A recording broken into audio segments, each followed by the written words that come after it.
The Virgin Suicides is narrated by boys who become men who never stop being those boys. 20 years later, they're still collecting evidence, still cataloguing the artifacts, still trying to solve the Lisbon sisters like a crime scene. But here's the thing Eugenides is actually doing. He wrote a novel about 5 girls in which the girls are completely unknowable, not mysterious in a romantic way.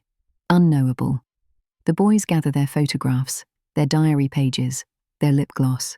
They interview witnesses. They reconstruct timelines. And at the end of all that evidence, they know nothing. The narration is collective. We, because no single boy could bear the weight of this obsession alone. Or maybe because none of them developed enough as individuals to narrate solo. They're a chorus, speaking from some indeterminate future where they have wives and mortgages and still, they can't stop. Most readers treat the novel as a tragedy about the sisters. The restrictive parents, the suburban suffocation, the cruelty of a neighborhood that watched and did nothing. All of that is there. But Eugenides put the boys at the center for a reason. The sisters barely speak in this novel. We get fragments. We get what the boys remember them saying, which is not the same thing. Cecilia's diary isn't a window into her mind. It's evidence the boys misread, looking for clues that weren't there. The famous line about how she knew she'd never felt suicidal because she'd never been a 13-year-old girl isn't insight. It's the doctor dismissing what he doesn't understand, which is what everyone does.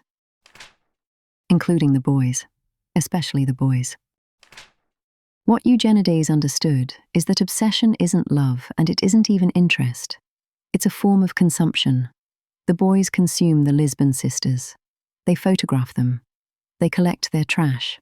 They trade their possessions like relics. And none of this brings them closer. The accumulation of detail is precisely what obscures the actual girls underneath.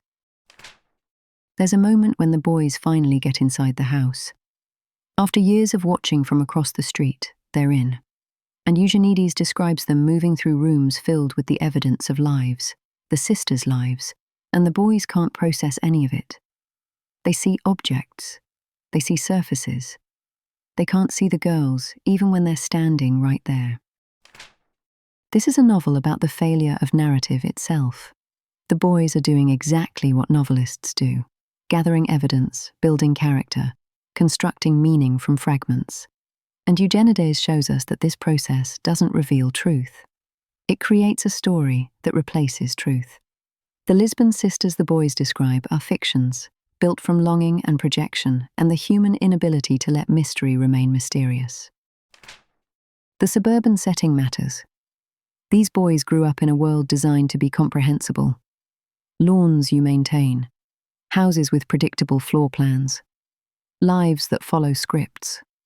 The Lisbon sisters violated the script, and that violation became an obsession, precisely because it couldn't be absorbed into the narrative the neighborhood told about itself.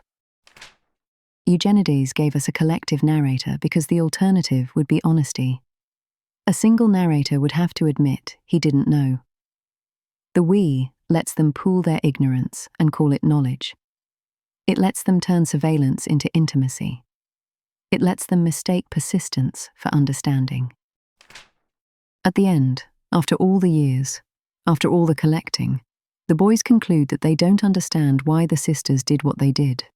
They say it directly, but they keep the evidence anyway. They'll never throw it away. The possession has become the point. Understanding was never really the goal. That's the bleakness Eugenides buried in this beautiful elegiac prose. The Lisbon sisters weren't tragic because they died. They were tragic because they were never seen, not by their parents, not by the neighborhood, and not by the boys who made them the center of their lives. The novel isn't a memorial. It's evidence of a failure that never stopped failing.